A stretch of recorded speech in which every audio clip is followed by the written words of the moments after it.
Hello दोस्तों, लक्ष्य competition में आपका स्वागत है।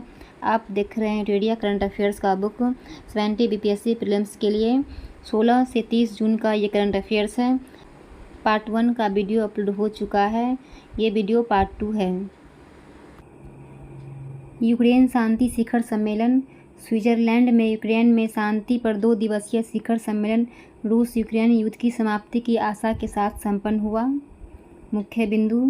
शिखर सम्मेलन में 80 से अधिक देशों ने भाग लिया और शांति ढांचे पर संयुक्त विज्ञप्ति का समर्थन किया। यह दस्तावेज रूस और यूक्रेन के बीच शांति स्थापित करने के लिए सामूहिक सहमति और सिफारिशों को रेखांकित करता है। इस घोषणा में भी युद्धबंदियों की रिहाई के साथ सभी निर्वासित एवं अवैध रूस से विस्थापित यूक्रेनी बच्चों एवं नागरिकों की पुनर्वापसी पर बल दिया गया। भारत, सऊदी अरब, दक्षिण अफ्रीका, थाईलैंड, इंडोनेशिया, मैक्सिको और यूएई ने विज्ञप्ति पर हस्ताक्षर नहीं किए। चीन ने इस सम्मेलन के आक्रमण को अस्वीकार कर दिया। भारत ने शिखर सम्मेलन में भाग लिया लेकिन अंतिम दस्तावेज का समर्थन नहीं करने का फैसला किया। भारत का रुख इस विश्वास पर आधारित है कि किसी भी शांति प्रस्ताव को टिकाऊ होने के लिए रूस और यूक्रेन दोनों को स्वीकार होना चाहिए। अमेरिका ने केन्या को प्रमुख गैर नाटो सहयोगी घोषित किया। हाल ही में संयुक्त राज्य अमेरिका यूएई ने केन्या को अपना प्रमुख गैर नाटो सहयोगी नामित किया है। मुख्य बिंदु। प्रमुख गैर नाटो सहयोगी का दर्जा अमेरिकी कानून के तहत एक पदनाम है जो विदेशी भागीदारी को रक्षा, व्यापार और सुरक्षा सहयोग के क्षेत्रों में कुछ लाभ प्रदान करता है। MNNA का दर्जा सैन्य और आर्थिक विशेषाधिकार प्रदान करता है, लेकिन यह नामित देश के लिए किसी भी सुरक्षा प्रतिबद्धता को शामिल नहीं करता है।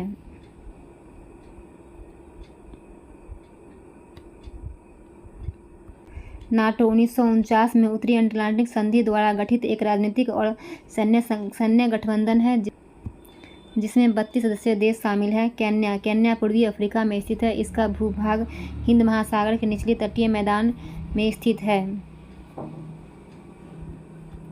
UN हैबिटेट का मुख्यालय केन्या के नैरोबी स्थित संयुक्त राष्ट्र कार्यालय में है। वनागिन का पता लगाने के लिए पहली उन्नत AI प्रणाली। महाराष्ट्र के पेंच टाइगर रिजर्व ने जंगल की आग का शीघ्र पता लगाने के लिए पहली उन्नत आर्टिफिशियल इंटेलिजेंस AI प्रणाली शुरू की है। मुख्य विशेषताएं। इस प्रणाली में 15 किलोमीटर की दृश्य सीमा वाला उच्च रिजोल्यूशन कैमरा है जो बाघ रिजर्व के 350 किलोमीटर से अधिक क्षेत्र को कवर करता है।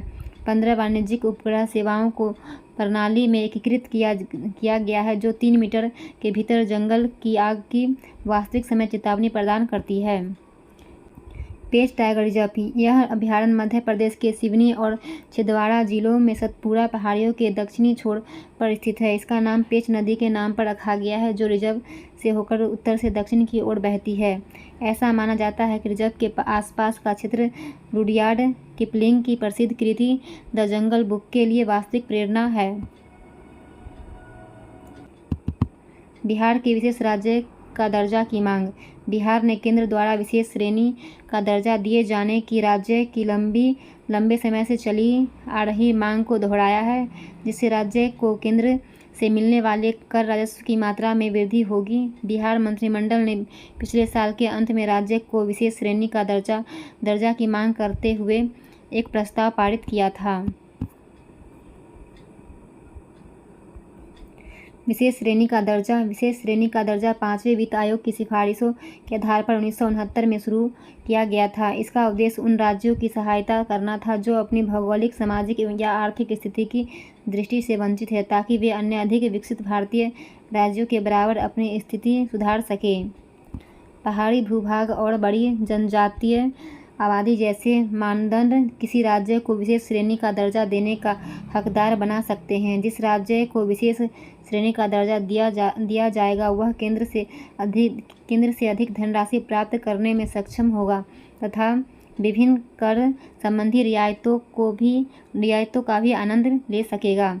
उदाहरण स्वरूप, विशेष श्रेणी का दर्जा प्राप्त राज्य केंद्र सरकार द्वारा प्रायोजित योजनाओं के लिए केंद्र ने 90% धनराशि प्राप्त करता है, जबकि अन्य राज्यों को केंद्र से केवल 60%, 80% धनराशि ही प्राप्त होती है। विशेष श्रेणी का दर्जा प्राप्त करने वाले राज्य जम्मू कश्मीर, असम, नागालैंड, हिमाचल प्रदेश, उत्तराखंड समेत अन्य 6 राज्यों को विशेष दर्जा दिया गया है। इस प्रकार 28 राज्यों में से 11 या 1/3 से ज़्यादा राज्यों के पहले ही विशेष श्रेणी का दर्जा प्राप्त हो चुके हैं। बिहार विशेष श्रेणी का दर्जा क्यों मांग रहा है? बिहार जाति आधारित सर्वेक्षण रिपोर्ट के अनुसार राज्य में 94 लाख गरीब परिवारों के कल्याण के लिए 5 वर्षों में अतिरिक्त 2.5 लाख करोड़ राशि की आवश्यकता होगी। राज्य की लगभग 1/3 आबादी गरीबी रेखा के नीचे जीवन यापन करते हैं। प्रति व्यक्ति आय। बिहार की वर्तमान मूल्य पर प्रति व्यक्ति आय 59,637 रुपये होने का अनुमान है। बिहार आर्थिक सर्वेक्षण 2023 से 24 जो देश में सबसे कम है और राज्य के कई मानव विकास संकेतकों में भी राष्ट्रीय औसत से पीछे है। विभाजन। राज्य के विभाजन के कारण उद्योगों का झारखंड में स्थानांतरित हो जाने से बिहार का राजस्व तथा रोजगार सृजन क्षमता नकारात्मक रूप से प्रभावित हुआ है।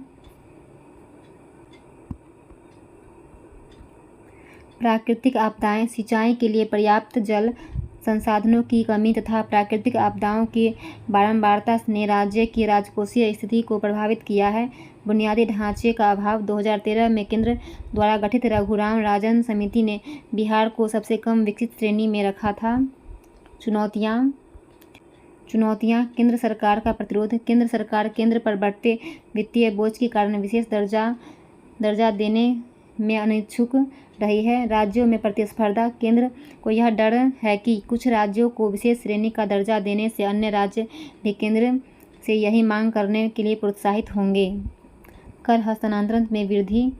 14वें वित्त आयोग की सिफारिश के बाद राज्यों को करों का हस्तांतरण कुल विभाज्य पूल के 32% से बढ़ाकर 42% कर दिया गया है, जिसे विशेष दर्ज का औचित्य कम हो गया है। गठबंधन सरकार। 2014 के लोकसभा चुनावों तक भारत में 21 साल तक गठबंधन सरकारें रही थी। फिच वित्तीय एजेंसी के अनुसार गठबंधन की राजनीति और राष्ट्रीय जनतांत्रिक गठबंधन (एनडीए) के लिए कमजोर जनादेश के कारण सुधार एजेंडे के ज़्यादा महत्वाकांक्षी हिस्सों पर कानून पारित करना चुनौतीपूर्ण हो सकता है। गठबंधन सरकार। जब 2 या 2 से अधिक राजनीतिक दल मिलकर सरकार बनाते हैं तो उसे गठबंधन सरकार कहा जाता है। गठबंधन सरकारों में नीतियों के निर्माण और कार्यान्वयन के लिए विभिन्न दलों के बीच बातचीत और समझौता शामिल होता है। नीतिगत रियायतें और पारदर्शिता। गठबंधन सरकारों में प्रतिस्पर्धी विचार और नीतिगत समझौते शामिल होते हैं, जो अक्सर सार्वजनिक सौदेबाजी के कारण पारदर्शी तरीके से होते हैं। उनके पास नियंत्रण और संतुलन की व्यवस्था है जो उन्हें प्रभावी ढंग से कार्य करने में मदद कर सकती है। गठबंधन के भीतर बातचीत से आमूलचूल परिवर्तन तो कम होता है, लेकिन नीतिगत स्थिरता अधिक होती है, जिससे दीर्घकालिक निवेश में सुविधा होती है। भारत में आर्थिक उदारीकरण की शुरुआत और प्रगति विभिन्न गठबंधन और अल्पमत सरकारों के अधीन हुई है। गठबंधन सरकार से जुड़ी चुनौतियाँ। नीति वार्ता और अस्थिरता। गठबंधन सरकारों को बातचीत और समझौता करने की चुनौती का सामना करना पड़ता है, जिसके परिणामस्वरूप कई वीटो बिंदु हो सकते हैं और निर्णय लेने में देरी हो सकती है। अधिक पारदर्शी होने के बावजूद गठबंधन सरकारों को विविध दृष्टिकोण के कारण नीति निर्माण में अशांति का अनुभव हो सकता है। केंद्र राज्य संबंध। गठबंधन सरकारों नीति निर्माण में राज्य सरकारों की भूमिका को बढ़ाती है, जो अधिक सूचित प्रक्रिया का प्रतिबिंबित करती है। केंद्र और राज्यों के बीच करों के विभाजन को लेकर समस्याएं, विशेषकर जीएसटी और विशेष उपकरों के लागू होने के बाद आर्थिक दृष्टि और निर्णय निर्माण। गठबंधन सहयोगी आमतौर पर आर्थिक सुधारों का समर्थन करते हैं, लेकिन निर्णय लेने की गति और शैली में उत्पन्न हो सकते हैं। संघवाद और केंद्रीकरण। निर्णय लेने के बढ़ते केंद्रीकरण और सामाजिक कल्याण लाभों पर केंद्र सरकार के नियंत्रण के कारण सरकारी संघवादों के वादों को चुनौतियों का सामना करना पड़ता है।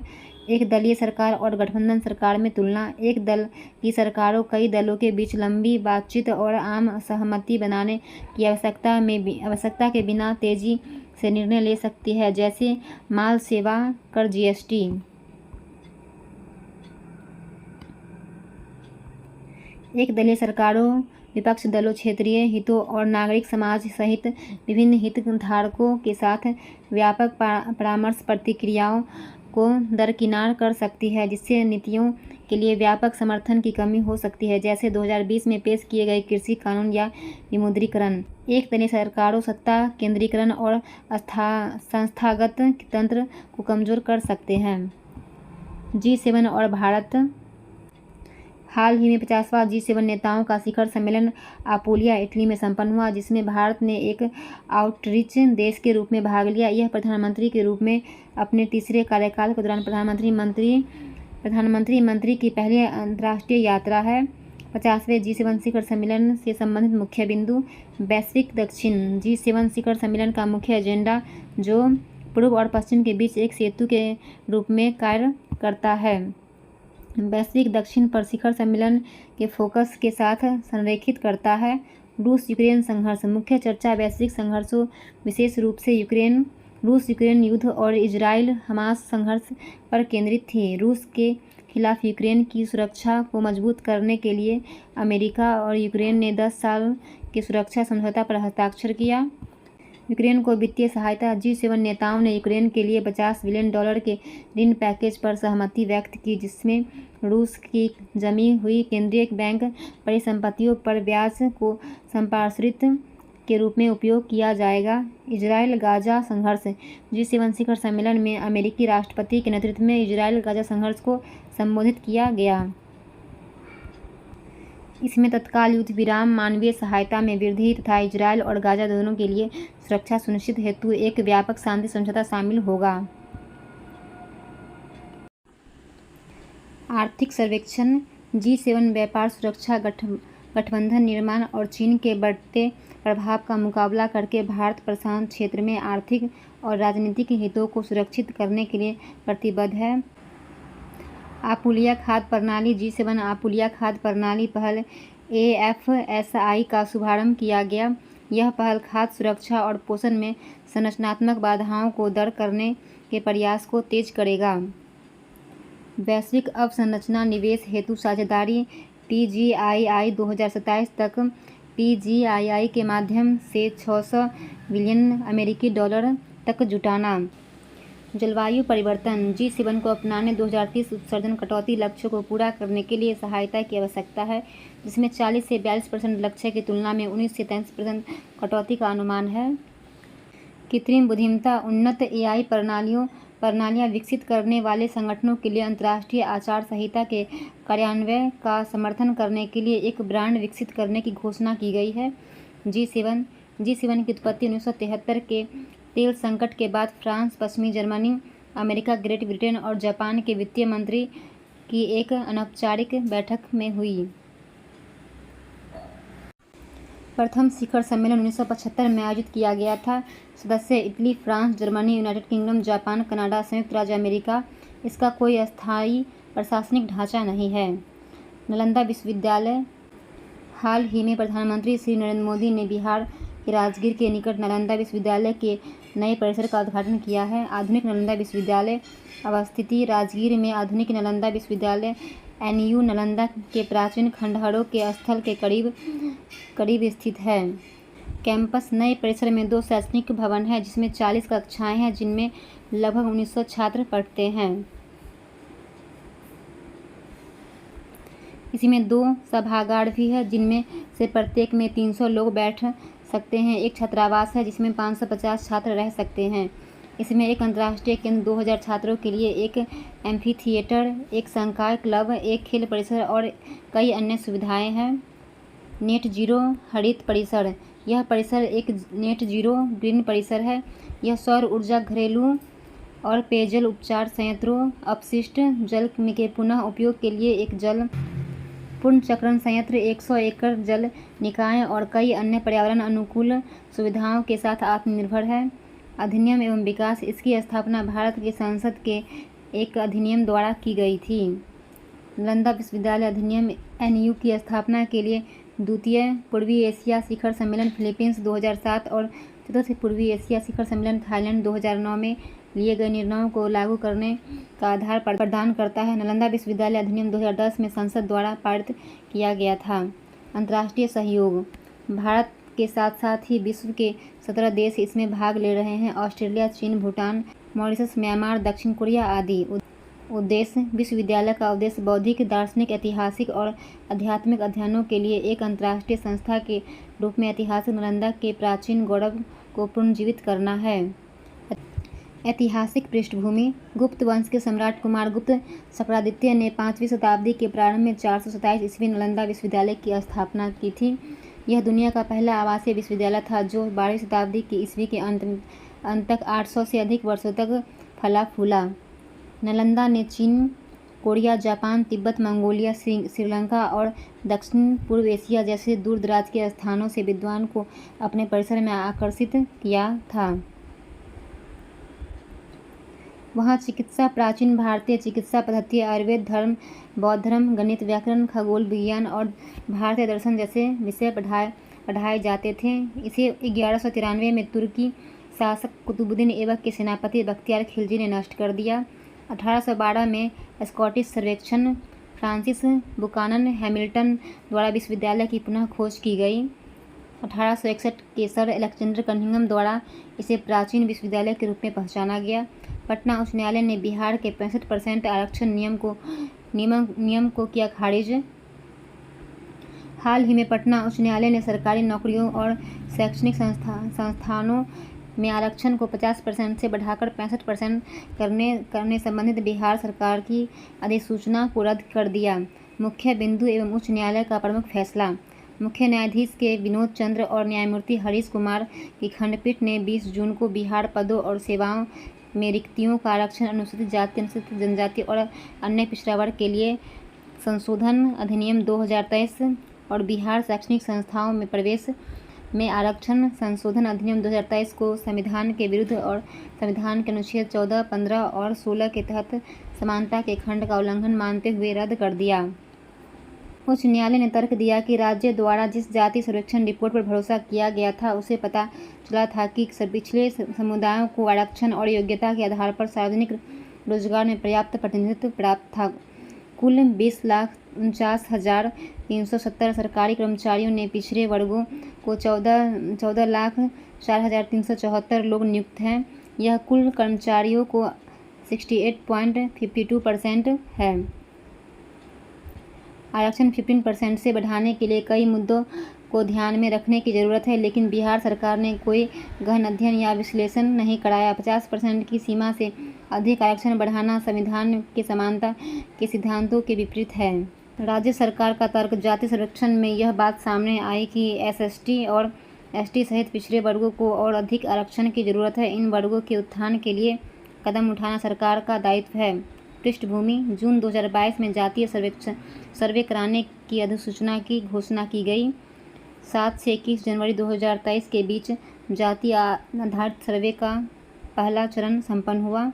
सर्वे का दूसरा चरण 16 अगस्त 2023 को समाप्त हुआ। 2 अक्टूबर 2023 को सर्वे की पहली रिपोर्ट जारी की गई। 9 नवंबर 2023 को बिहार आरक्षण संशोधन विधेयक विधानसभा से पारित हुआ। 21 नवंबर 2023 से इसे लागू किया गया। 20 जून 2024 को पटना हाईकोर्ट ने नई आरक्षण व्यवस्था को रद्द किया। 50% सीलिंग की आलोचना।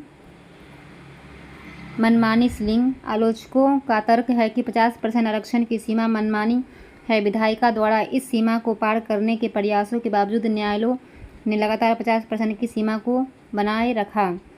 सामाजिक न्याय। समाज के सबसे निचले पायदान पर दशकों से खड़े तबकों को बराबरी का हक दिलाने के संबंध में सरकार सकारात्मक निर्णय ले सकती है। मजबूत लोकतंत्र। गरीब एवं दलित वर्ग को जो समाज के मुख्य धारा से कटे हुए हैं तथा वे स्वास्थ्य, शिक्षा, रोजगार और आवास आदि में पीछे हैं, इन्हें समान अवसर देना सरकार की जिम्मेदारी है। लोकसभा अध्यक्ष। हाल ही में राष्ट्रपति ने 7 बार के सांसद भर्तृहरि महताब को 18वीं लोकसभा का प्रोटेम स्पीकर नियुक्त किया है। प्रोटेम स्पीकर संविधान के अनुच्छेद 94 में प्रावधान है कि लोकसभा का अध्यक्ष लोकसभा के विघटन के बाद उसकी पहली बैठक से ठीक पहले तक अपना पद रिक्त नहीं करेगा। संविधान के अनुच्छेद 94 का 1 में संविधान प्रावधान है कि जब अध्यक्ष और उपाध्यक्ष का पद रिक्त हो तो राष्ट्रपति लोकसभा के किसी सदस्य को अध्यक्ष के कर्तव्यों का पालन करने के लिए नियुक्त करेगा। यह स्थिति तब होगी जब नई लोकसभा की पहली बैठक शुरू होगी। राष्ट्रपति इस प्रावधान के तहत पूर्णकालिक अध्यक्ष के निर्वाचित होने तक प्रोटेम स्पीकर की नियुक्ति करते हैं। प्रोटेम शब्द का अर्थ अस्थायी होता है। प्रोटेम शब्द संविधान या लोकसभा के नियमों में नहीं मिलता है, बल्कि यह एक पारंपरिक शब्द है जिसका उल्लेख संसदीय कार्य मंत्रालय की कार्यप्रणाली संबंधित पुस्तिका में मिलता है। परंपरा के अनुसार लोकसभा के सबसे वरिष्ठ सदस्यों में से एक को सरकार द्वारा चुना जाता है, जिसे राष्ट्रपति द्वारा शपथ दिलाई जाती है। अस्थायी अध्यक्ष अन्य सांसदों को पद की शपथ दिलाता है तथा पूर्णकालिक अध्यक्ष के चुनाव की अध्यक्षता करता है। अध्यक्ष और उपाध्यक्ष का चुनाव। संविधान के अनुच्छेद 93 में अध्यक्ष या उपाध्यक्ष के चुनाव संबंधित प्रावधान है। अध्यक्ष का चुनाव राष्ट्रपति द्वारा निर्धारित तिथि पर होता है। स्वतंत्र भारत में 18वीं लोकसभा से पूर्व सभी अध्यक्ष निर्विरोध चुने गए हैं। उपसभापति का चुनाव अध्यक्ष द्वारा निर्धारित तिथि पर होता है। अध्यक्ष की भूमिका। लोकसभा अध्यक्ष लोकसभा का संचालन करता है। अध्यक्ष विधेयक को धन विधेयक के रूप में प्रमाणित करता है, जिस पर राज्यसभा की भूमिका सीमित है। दल बदल के कारण 10वीं अनुसूची के अंतर्गत सांसदों के अयोग्यता पर निर्णय लोकसभा अध्यक्ष द्वारा लिया जाता है। लोकसभा के नियमों के अनुसार अध्यक्ष को प्रस्तुत विधेयकों को अस्थायी समितियों को भेजने तथा गंभीर अवस्था के कारण सदस्यों को अधिकतम 5 दिन के लिए निलंबित करने की शक्ति प्राप्त है। चिताए समितियों को विधेयक भेजने की दर 2009 से 14 के दौरान 71% से घटकर 2019 से 24 के दौरान 60% हो गई है। 2023 के शीतकालीन सत्र के दौरान विपक्षी सांसदों को बड़े पैमाने पर निलंबित किया गया था, किंतु गठबंधन सरकार की वापसी के साथ यह उम्मीद की जा रही है कि अध्यक्ष महत्वपूर्ण विधेयकों को जांच के लिए अस्थायी समितियों को भेजेंगे। परंपराएं। विपक्ष को उपाध्यक्ष का पद देने की परंपरा वर्ष 1991 में शुरू हुई। इसके बाद 16वीं लोकसभा तक यह क्रम चलता रहा। 17वीं लोकसभा में कोई उपाध्यक्ष नहीं चुना गया था। ग्रेट निकोबार परियोजना। नीति आयोग ने अंडमान और निकोबार द्वीप समूह में ग्रेट निकोबार द्वीप समूह का समग्र विकास नामांकन 72,000 करोड़ रुपए की योजना का अनावरण किया। इसमें एक अंतर्राष्ट्रीय ट्रांसशिपमेंट टर्मिनल, एक अंतर्राष्ट्रीय हवाई अड्डा, एक विद्युत संयंत्र और एक टाउनशिप का निर्माण शामिल है। इस परियोजना का क्रियान्वयन अंडमान और निकोबार द्वीप समूह एकीकृत विकास निगम ANIIDCO नामक एक सरकारी उपक्रम द्वारा किया जाएगा। परियोजना का महत्व। प्रस्तावित बंदरगाह ग्रेट निकोबार को कार्गो ट्रांसशिपमेंट में एक प्रमुख घटक बनकर क्षेत्रीय और वैश्विक समुद्री अर्थव्यवस्था में भाग लेने का अवसर प्रदान करेगा।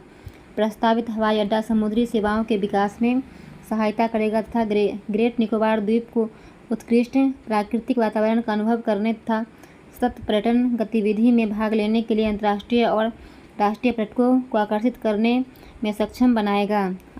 आलोचना। इस विशाल परियोजना की पारिस्थितिकी लागत तथा जनजातीय अधिकारों के संभावित उल्लंघन के कारण भारी आलोचना की गई है।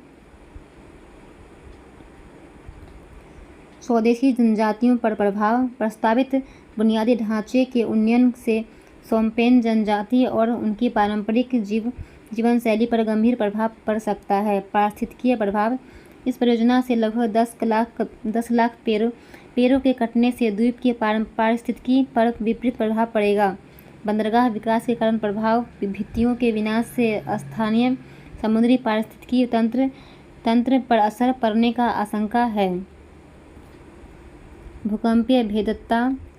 प्रस्तावित बंदरगाह एक भूकंपीय रूप से अस्थिर क्षेत्र में स्थित है, जिसने 2004 की सुनामी के दौरान लगभग 15 फीट की अस्थायी गिरावट का अनुभव किया था।